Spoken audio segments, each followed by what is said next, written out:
Hallo, liebe Zuhörer. Heute lernst du wieder, wie du auf Deutsch über Geld sprichst. Wir zeigen, wie man sicher und klar über Geld redet. Ich gebe viele Beispiele und wir lernen die wichtigsten Sätze und Vokabeln. So lernen alle Schritt für Schritt. Das klingt gut. Viele Lernende wissen nicht, wie sie über Geld sprechen sollen. Das ist ganz normal. Geld ist für viele Menschen ein sehr persönliches Thema. Viele haben Angst, etwas falsch zu sagen. Genau deshalb ist es wichtig, darüber zu sprechen und die richtigen Wörter zu kennen. Warum hast du dieses Thema für heute gewählt? Weil Geld jeden betrifft. Jeder Mensch braucht Geld im Alltag.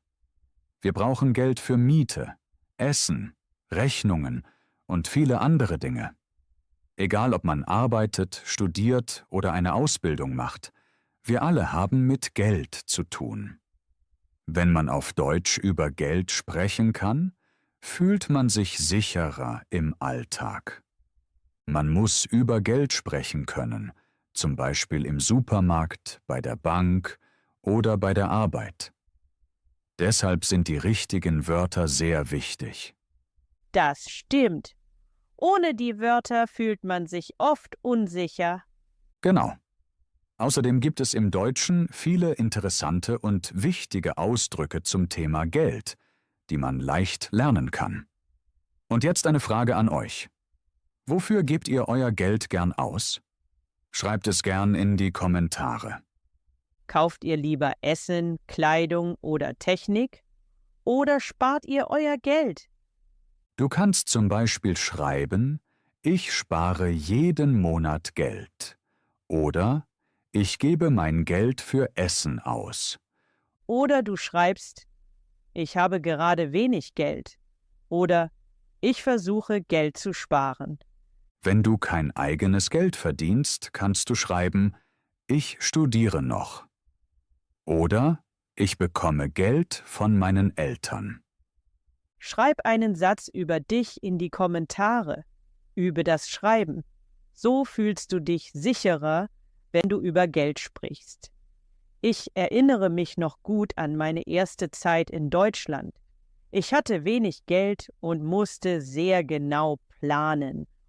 Oh, erzähl bitte mehr. Unsere Hörer kennen das sicher auch. Ich musste sehr auf mein Geld achten. Ich habe mir alles aufgeschrieben und gelernt, wie viel ich für Miete, Essen und andere Dinge ausgebe. Ich habe neue Wörter gelernt wie Miete, Rechnung und Budget. Zu Hause habe ich diese Wörter wiederholt. Sehr gutes Beispiel. Genau solche Situationen erleben viele Menschen. Und genau solche Situationen wollen wir heute erleichtern. Welche Themen behandelst du zuerst? Unser Plan hat 4 Teile. Zuerst sprechen wir über Geld im Alltag und wichtige Vokabeln dazu. Danach sprechen wir über Einkommen und Ausgaben, also darüber, wie man Geld verdient und Geld ausgibt. Danach sprechen wir über Sparen und über die Rente. Für alle, die es noch nicht wissen, die Rente ist Geld, das man bekommt, wenn man alt ist und nicht mehr arbeitet. Okay, sehr interessant. Aber das waren erst 4 Teile. Was machen wir also am Ende? Am Ende reden wir über die schwierigen Seiten von Geld. Zum Beispiel Geldsorgen, Schulden oder Stress wegen Geld. Das sind echte Probleme, die viele Menschen in Deutschland haben. Wir sprechen auch darüber, wie man im Alltag besser mit Geld umgeht und ruhiger damit lebt. Klingt übersichtlich. Ich bin bereit. Dann starten wir mit dem ersten Teil. Zuerst lernen wir, wie man sagt, was man von Beruf ist. Das ist oft der erste Satz, den man braucht, wenn man über Arbeit spricht. Genau. Viele Lernende fragen sich, wie man das richtig auf Deutsch sagt. Eine sehr einfache und wichtige Struktur ist: Ich arbeite als Kellner oder ich arbeite als Verkäufer. Diese Form benutzt man sehr oft. Man kann auch sagen, ich bin Lehrerin von Beruf oder ich bin Mechaniker von Beruf. Beide Formen sind richtig und sehr typisch im Deutschen. Du kannst sie im Alltag gut benutzen. Jetzt wissen wir, wie man über den eigenen Beruf spricht. Aber wie fragt man andere nach ihrem Beruf? Das ist eine sehr gute Frage. Es gibt einfache und höfliche Fragen, die man oft benutzt. Welche Frage ist die wichtigste? Die einfachste Frage ist: Was arbeitest du? Diese Frage hört man sehr oft im Alltag. Und wenn man höflicher sein möchte? Dann kann man sagen: Was machen Sie beruflich? Diese Form benutzt man zum Beispiel bei der Arbeit oder bei fremden Personen. Gibt es noch andere Fragen? Ja, man kann auch fragen: Was ist dein Beruf? Oder: Was bist du von Beruf? Diese Fragen sind gut für Gespräche mit Kollegen oder neuen Leuten.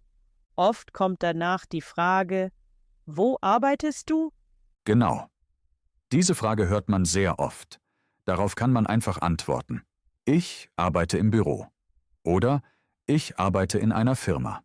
Das sind kurze und klare Antworten, die man im Alltag gut benutzen kann. Wenn man möchte, kann man auch genauer antworten und mehr Informationen geben. Zum Beispiel, Zum Beispiel kann man sagen: Ich arbeite in einem Restaurant in der Innenstadt. Oder ich arbeite in einer Firma in Berlin. So versteht die andere Person besser, wo du arbeitest. danach fragt man oft, was man bei der Arbeit macht. Richtig. Eine typische Frage ist: Was machst du bei der Arbeit? Auch hier kann man einfach antworten. Man kann sagen: Ich arbeite mit Menschen. Oder ich arbeite am Computer. Das sind sehr allgemeine, aber wichtige Antworten. Man kann auch konkreter werden. Genau. Man kann sagen: Ich helfe Kunden. Oder ich verkaufe Produkte. Diese Sätze passen zu vielen Berufen und sind sehr nützlich. Jetzt sprechen wir über die Arbeitszeit. Ja, das ist ein sehr wichtiges Thema. Eine typische Frage ist: Arbeitest du Vollzeit oder Teilzeit? Darauf kann man einfach antworten: Ich arbeite Vollzeit. Oder ich arbeite Teilzeit. Diese Wörter hört man sehr oft bei der Arbeit. Man fragt auch nach den Arbeitszeiten. Genau. Zum Beispiel mit der Frage: Wie sind deine Arbeitszeiten? Dann kann man sagen: Ich arbeite von Montag bis Freitag. Oder ich arbeite am Wochenende. Man kann auch beide Sätze kombinieren. Und manchmal fragt man nach dem Team. Richtig. Dann fragt man: Arbeitest du allein oder im Team? Eine mögliche Antwort ist: Ich arbeite im Team. Oder ich arbeite allein. Diese Frage ist gut, um mehr über die Arbeit zu erfahren. Diese Fragen sind sehr hilfreich. Ja, sie helfen sehr im Alltag. Wenn man diese Fragen und Antworten übt, fühlt man sich sicherer.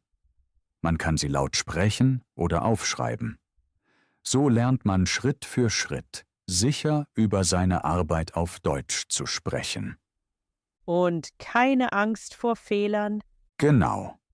Fehler gehören zum Lernen dazu. Übung macht sicher.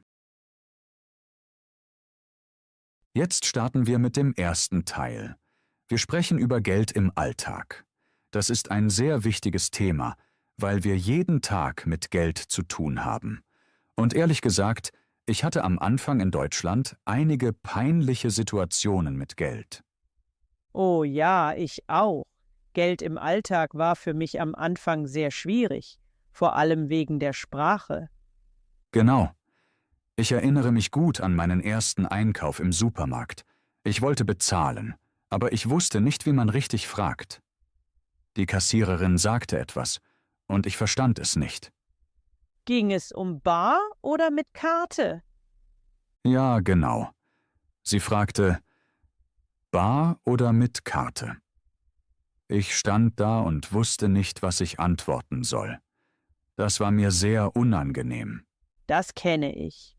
Mir ist etwas Ähnliches passiert. Ich hatte Bargeld, aber ich habe die Frage nicht verstanden und einfach genickt. Ja, solche Situationen kennt fast jeder. Deshalb sind diese Wörter so wichtig. Wichtige Wörter sind das Geld, bezahlen, der Preis, teuer und billig. Am Anfang wusste ich auch nicht, wie man nach dem Preis fragt. Genau. Ein sehr wichtiger Satz ist, wie viel kostet das? Diesen Satz braucht man jeden Tag, zum Beispiel im Supermarkt, im Café oder im Geschäft. Ich habe früher oft einfach auf das Preisschild gezeigt. Das habe ich auch gemacht. Aber mit den richtigen Wörtern fühlt man sich viel sicherer. Jetzt sprechen wir über Bargeld und Karte. Das war für mich auch neu. Für mich auch. In Deutschland bezahlen viele Menschen mit Karte, aber manchmal braucht man Bargeld. Bargeld sind Scheine und Münzen. Genau. Jetzt sprechen wir über Geld für die Wohnung. Das ist für viele Menschen ein sehr wichtiges Thema. Ja, das stimmt. Geld für die Wohnung ist oft der größte Teil der Ausgaben. Ein sehr wichtiges Wort ist die Miete. Die Miete ist das Geld, das man jeden Monat für die Wohnung bezahlt. Ich erinnere mich gut an meine erste Wohnung. Ich auch. Am Anfang dachte ich, die Miete ist alles. Aber dann habe ich gelernt, dass es auch Nebenkosten gibt. Das war für mich eine Überraschung. Für mich auch. Nebenkosten sind Extrakosten. Dazu gehören zum Beispiel Strom, Wasser und Heizung. Diese Kosten kommen zusätzlich zur Miete. Ich wusste am Anfang nicht, warum ich extra Geld zahlen muss.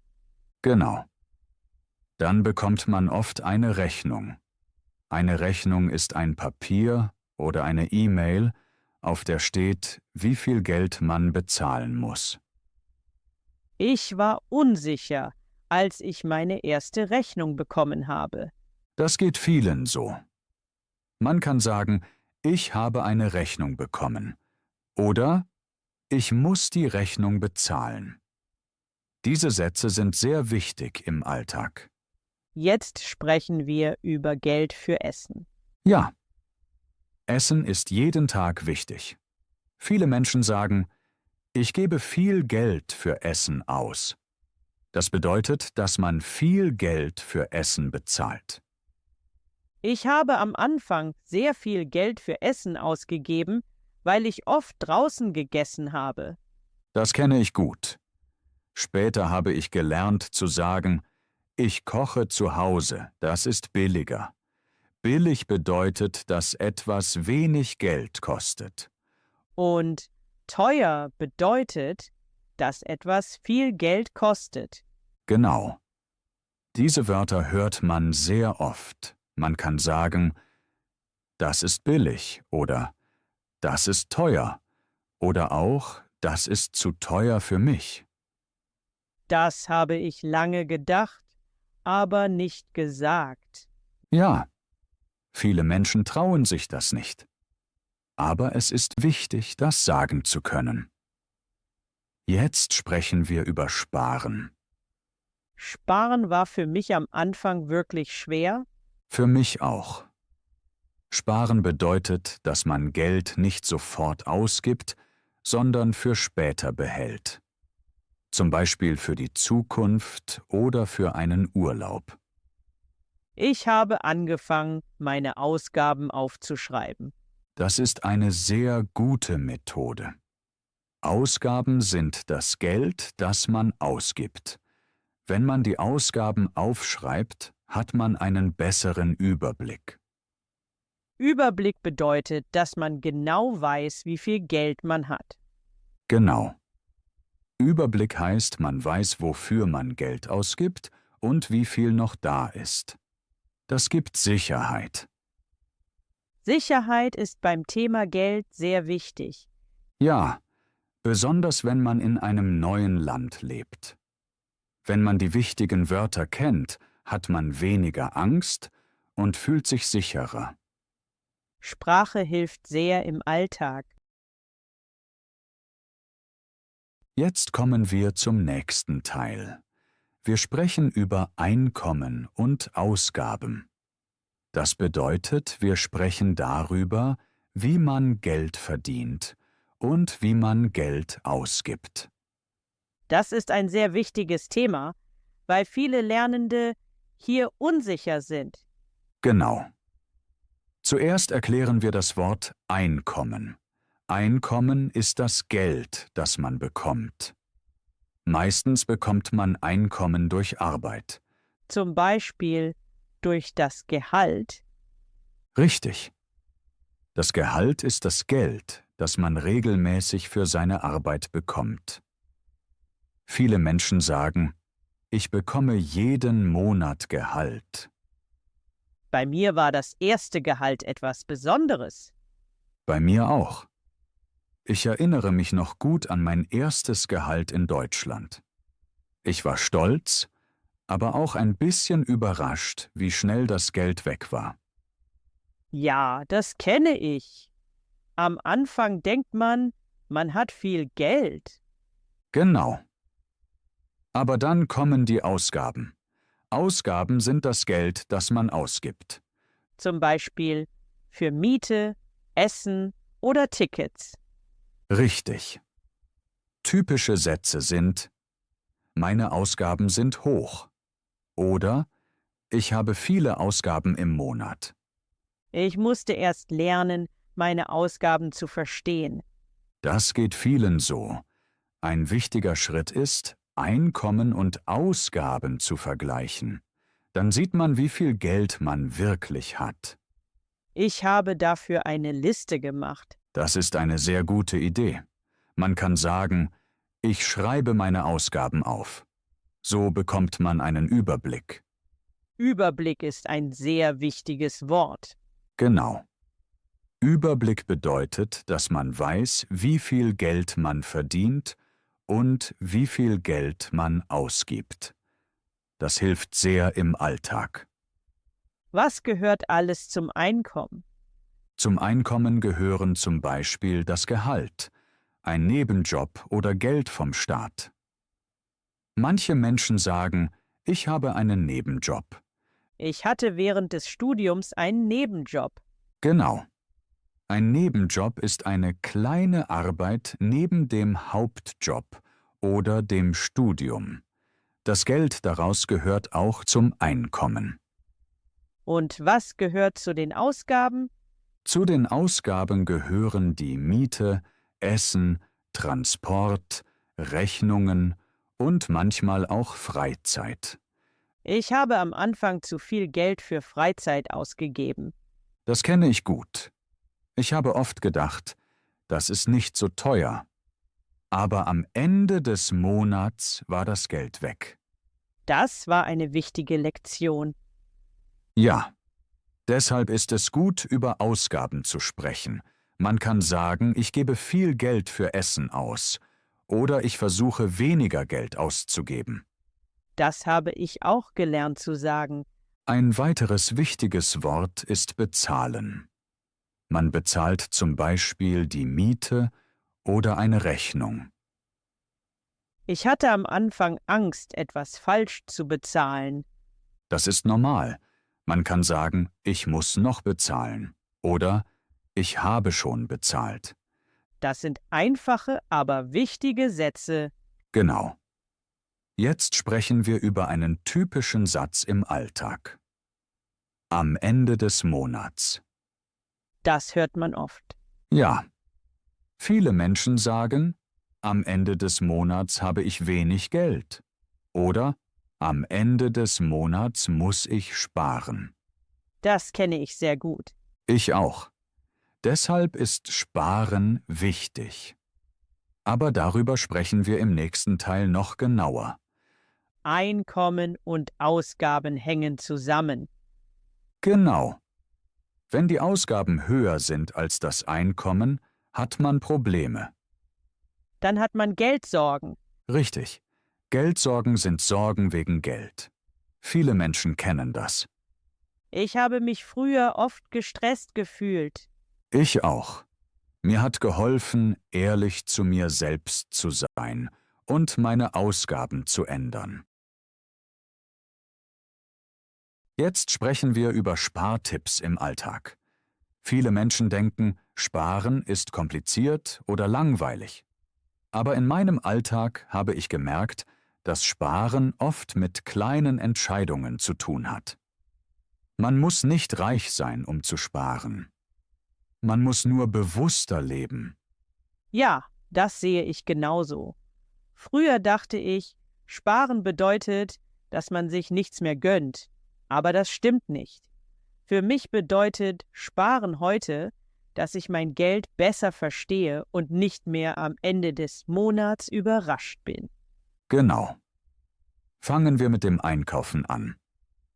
Einkaufen ist ein Bereich, in dem viele Menschen unbewusst viel Geld ausgeben. Ich habe früher oft ohne Plan eingekauft. Ich bin einfach in den Supermarkt gegangen und habe alles gekauft, was gut aussah. Das habe ich auch gemacht. Besonders wenn ich müde war oder Hunger hatte. Dann habe ich Dinge gekauft, die ich eigentlich nicht brauchte. Danach habe ich gemerkt, dass ich zu viel Geld ausgegeben habe. Ein sehr einfacher Spartipp ist deshalb: Geh nicht hungrig einkaufen und mach dir vorher eine Einkaufsliste. Eine Einkaufsliste hilft, konzentriert zu bleiben. Seit ich mit Einkaufsliste einkaufe, gebe ich weniger Geld aus. Ich mache das auch so. Ich schreibe mir genau auf, was ich brauche. Und wenn ich im Supermarkt etwas sehe, frage ich mich, brauche ich das wirklich? Oft ist die Antwort nein. Ein weiterer wichtiger Punkt ist das Vergleichen. Viele Menschen kaufen immer die gleiche Marke. Aber oft gibt es günstigere Produkte, die genauso gut sind. Vergleichen bedeutet, Preise zu vergleichen und bewusst zu entscheiden. Am Anfang habe ich mich nicht getraut, günstigere Marken zu kaufen. Ich dachte, sie sind schlechter. Aber das stimmt oft nicht. Heute probiere ich neue Produkte aus und spare dadurch Geld. Jetzt sprechen wir über Essen im Alltag. Essen ist ein großes Thema beim Sparen. Ich habe früher sehr oft im Restaurant gegessen oder Essen bestellt. Das war bequem, aber auch sehr teuer. Bei mir war es genauso. Ich habe erst später gemerkt, wie viel Geld ich für Essen draußen ausgegeben habe. Als ich angefangen habe, zu Hause zu kochen, habe ich viel Geld gespart. Kochen zu Hause ist nicht nur billiger, sondern oft auch gesünder. Ein weiterer Spartipp ist, für mehrere Tage zu kochen. Man nennt das Vorkochen. So spart man Zeit und Geld. Ich koche oft am Sonntag für mehrere Tage. Dann muss ich unter der Woche nicht mehr überlegen, was ich esse. Und ich kaufe weniger spontan Essen. Jetzt ein Thema, das viele unterschätzen: Kaffee und kleine Ausgaben. Ein Kaffee unterwegs kostet oft nicht viel, aber wenn man jeden Tag einen kauft, wird es teuer. Ich war schockiert, als ich das mal ausgerechnet habe. Jeden Tag ein Kaffee, das sind am Ende des Monats viele Euro. Genau. Ich bringe meinen Kaffee jetzt oft von zu Hause mit. Das ist ein kleiner Schritt, aber er spart viel Geld. Für mich war das eine große Veränderung. Am Anfang war es ungewohnt, aber heute finde ich es normal. Jetzt sprechen wir über Verträge. Verträge sind zum Beispiel Handyverträge oder Streaming-Abos. Viele Menschen zahlen für Dinge, die sie kaum benutzen. Das war bei mir auch so. Ich hatte Abos, die ich vergessen habe. Ich auch. Ein Spartipp ist: Prüfe deine Verträge regelmäßig. Man kann sagen, ich kündige den Vertrag oder ich wechsle den Anbieter. Das spart oft mehr Geld, als man denkt. Ein weiterer Alltagstipp ist: Reparieren statt neu kaufen. Wenn etwas kaputt ist, muss man nicht sofort etwas Neues kaufen. Ich habe gelernt, kleine Dinge selbst zu reparieren oder reparieren zu lassen. Das spart Geld und ist gut für die Umwelt. Umwelt ist auch ein wichtiges Wort beim Sparen. Sparen fühlt sich heute für mich nicht mehr wie Verzicht an. Für mich auch nicht. Sparen gibt mir ein gutes Gefühl, weil ich Kontrolle über mein Geld habe. Und man kann sich trotzdem ab und zu etwas gönnen. Genau. Sparen heißt nicht, nie etwas Schönes zu kaufen. Sparen heißt, bewusst zu entscheiden. Das ist ein schöner Gedanke. Zum Schluss eine kleine Übung für euch. Denkt an euren Alltag. Wo könnt ihr heute ein bisschen Geld sparen?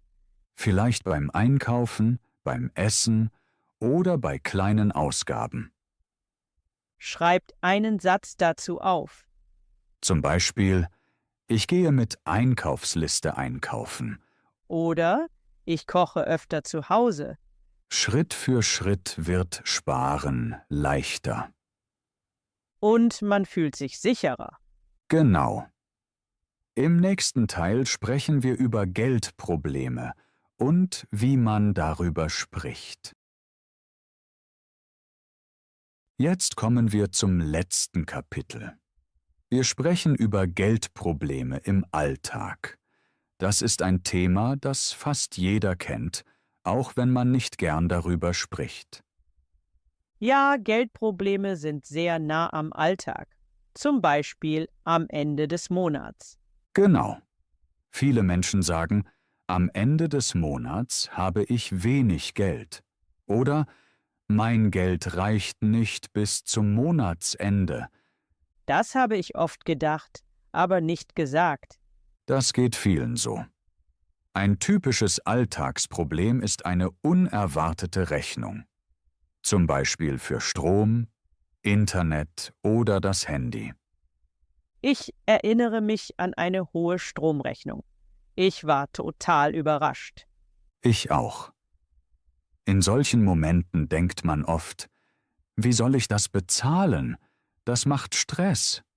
Stress wegen Geld fühlt sich sehr schwer an. Ja. Ein wichtiger Satz ist: Ich habe gerade Geldsorgen. Oder einfacher: Ich habe gerade wenig Geld. Diese Sätze sind ehrlich und wichtig. Genau. Ein weiteres Alltagsthema sind Schulden. Schulden bedeutet, dass man Geld zurückzahlen muss. Zum Beispiel, wenn man eine Rechnung zu spät bezahlt. Genau. Oder wenn man Geld geliehen hat. Ein typischer Satz ist: Ich muss Geld zurückzahlen. Das Wort Schulden klingt sehr negativ. Ja, aber Schulden können passieren. Wichtig ist, nicht wegzuschauen. Im Alltag hilft es, früh zu reagieren. Was meinst du damit? Zum Beispiel sofort zu handeln, wenn man merkt, dass es knapp wird. Man kann sagen: Ich brauche mehr Zeit zum Bezahlen. Das habe ich mich früher nicht getraut. Ich auch nicht. Aber viele Firmen verstehen das.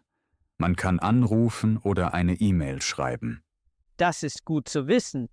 Ein weiteres sehr typisches Alltagsthema ist Einkaufen. Man steht im Geschäft und denkt: Soll ich das kaufen oder nicht? Das kenne ich gut. In solchen Momenten hilft ein einfacher Gedanke: Brauche ich das wirklich? Oder kann ich darauf verzichten? Verzichten bedeutet, etwas nicht zu kaufen. Genau. Verzichten heißt nicht, dass man nie etwas Schönes kauft. Es heißt nur, bewusst zu entscheiden. Das hat mir sehr geholfen. Mir auch. Jetzt sprechen wir über Gespräche mit anderen Menschen. Viele haben Angst, über Geld zu sprechen. Besonders bei Freunden oder in der Familie. Ja, aber manchmal ist es wichtig. Zum Beispiel kann man sagen, ich kann heute nicht mitkommen, es ist mir zu teuer. Das ist ein sehr ehrlicher Satz. Genau. Oder ich muss im Moment sparen. Diese Sätze helfen im Alltag sehr. Früher habe ich Ausreden gesucht. Ich auch. Aber ehrlich zu sein ist einfacher und entspannter. Das nimmt viel Druck weg. Genau. Jetzt sprechen wir über kleine Schritte, die im Alltag helfen. Kleine Schritte sind zum Beispiel weniger Geld abheben oder ein Tageslimit setzen. Ein Tageslimit ist eine gute Idee. Ja. Ein Tageslimit bedeutet, man gibt sich selbst eine Grenze. Zum Beispiel, heute gebe ich nur 20 Euro aus. Das hilft, den Überblick zu behalten. Überblick ist wieder ein wichtiges Wort. Überblick bedeutet, man weiß, wie viel Geld man hat. Wenn man Überblick hat, hat man weniger Angst. Genau. Angst und Geld hängen oft zusammen. Wenn man nicht weiß, wie viel Geld man hat, fühlt man sich unsicher. Mir hat es geholfen, regelmäßig auf mein Konto zu schauen. Mir auch. Nicht wegschauen, sondern hinschauen. Das ist wichtig. Auch wenn es manchmal unangenehm ist. Genau. Jetzt ein sehr alltagsnaher Punkt. Hilfe annehmen. Viele denken, sie müssen alles allein schaffen. Das habe ich auch gedacht. Aber Hilfe anzunehmen ist kein Zeichen von Schwäche. Man kann zum Beispiel sagen, ich brauche Hilfe mit meinem Geld. Das ist ein mutiger Satz. Ja, aber er öffnet Türen. Freunde, Familie oder Beratungsstellen können helfen. Das wusste ich früher nicht. Zum Schluss möchten wir euch etwas Wichtiges sagen. Ihr seid nicht allein. Genau. Geldprobleme gehören für viele Menschen zum Leben dazu, besonders am Anfang in einem neuen Land. Bevor wir langsam zum Ende kommen, möchten wir kurz mit euch sprechen. Uns interessiert sehr, wie ihr diese Folge erlebt habt. Genau. Wie fandet ihr den Podcast bis jetzt? War das Thema Geld für euch hilfreich? Wir haben heute über viele Dinge gesprochen. Über Geld im Alltag, über Einkommen und Ausgaben, über Sparen und über Geldprobleme. Wir haben auch persönliche Erfahrungen geteilt und über Situationen gesprochen, die viele von euch sicher kennen. Zum Beispiel einkaufen, Rechnungen bezahlen, Sparen im Alltag oder Stress wegen Geld.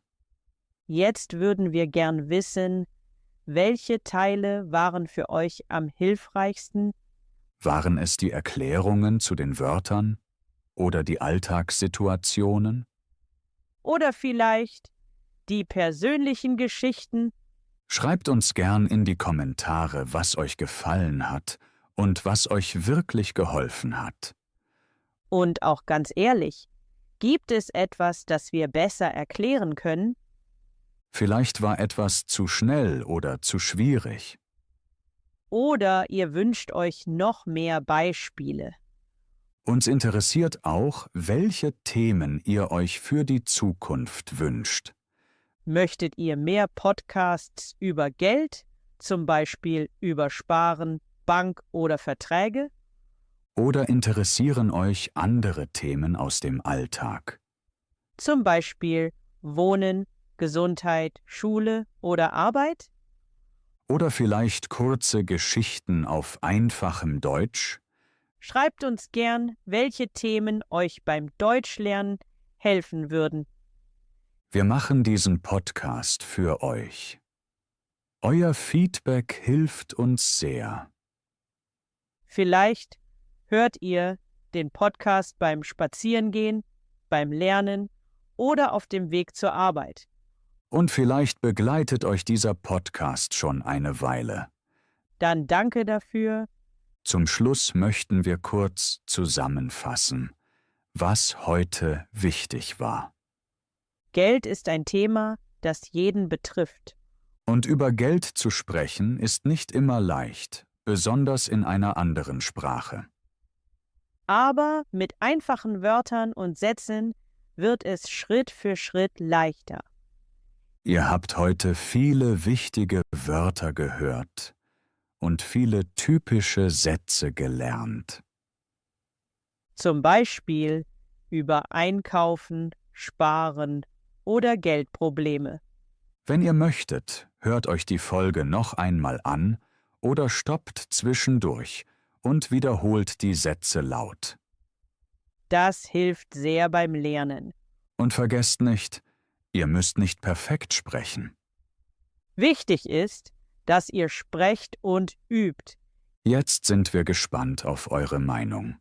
Wie findet ihr den Podcast Was können wir besser machen? und welche Themen sollen wir als nächstes behandeln? Schreibt uns gern eure Gedanken in die Kommentare. Wir lesen alles. Danke fürs Zuhören und fürs Mitmachen. Und bis zur nächsten Folge. Bis bald.